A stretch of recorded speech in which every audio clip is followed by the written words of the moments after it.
Hey everybody, Sam Miskovich from Ars Technica here with Kyle Orland. Hello. We are at the Oculus booth at E3 2016.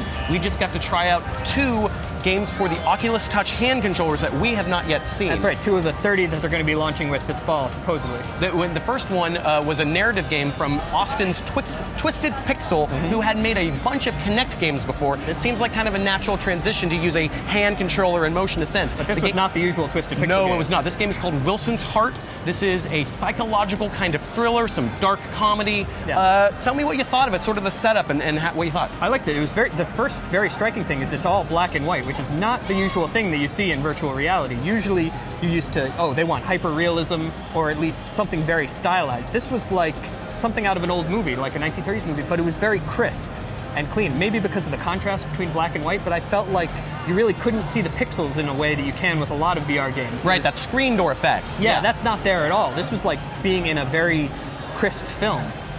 It was a psychological game. You could put it in the horror game genre, but there weren't too many in the way of jump scares, I would say. It's more about creating an atmosphere of kind of unsettling feeling in this hospital. Yeah, there was a couple of moments where things just appeared out of nowhere, and I did actually react. I think there's video of me kind of screaming.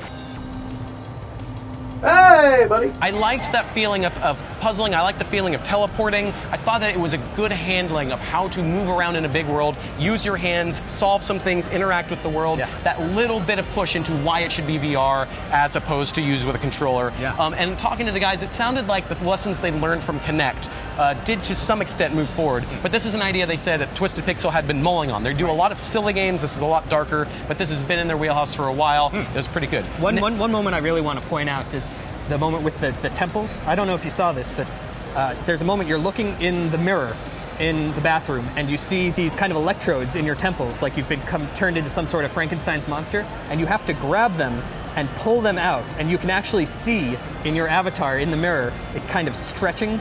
And I know there was nothing on my temples. I know there was nothing I should be feeling, but just the act of doing that, just right here, made me feel. And you've got that Oculus Touch rumble has increased since the last version we tried, so that seemed to really sell that. There wasn't any rumbling on my temples, but I could still feel it. Right. Now, for a totally different kind of game with Oculus Touch, we got to play the Unspoken. Yes. So that was a battling game in which Kyle and I actually got to demo it together, where we were standing in the same room with our own headsets, but in virtual space we were on opposite sides of this magical, post-apocalyptic... Chicago, they said. Yeah, garbage. It was like a garbage town.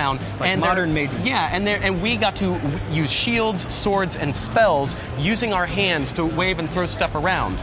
Yes. I thought it was very interesting how you activated the spells. Like the javelin, for instance, you would grab a hammer and then have to hit on an anvil to actually build the javelin and then aim it precisely at the other person.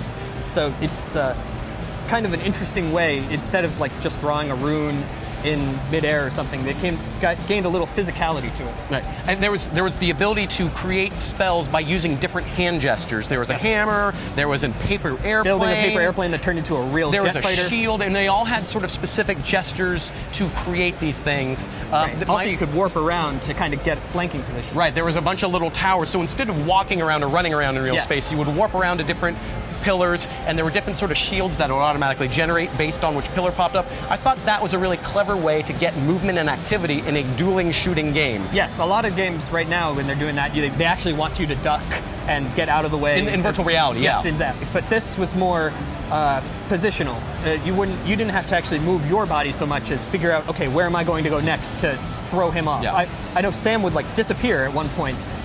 I'd be looking at him and then he would warp somewhere else, and you'd have to look around where to go. Yeah, so it was much more accommodating for someone who has a small living room. I think that's going to be important for Oculus Touch to stand out and have games like that. I had some issues with the way the controller worked for some of the throwing attacks. Right. I'm used to the Vive. I'm used to something like a long pole and being able to aim. I know that sounds gross. And just the aiming of throwing things, I think, is a little different with this sort of circular, holdy, cuppy controller, which was really great for the first game, the narrative game we played. But for the active game, I might have a learning curve. But I think VR has a learning curve in general. Yeah. So So definitely a really cool twist, really good ideas. Looking forward. That was from Insomniac. Yeah. They're doing a lot for Oculus, and I think that was definitely going to be the one that people are going to notice. And I think both how it looks on screen and how it feels to be in the action are both pretty impressive. So good on them.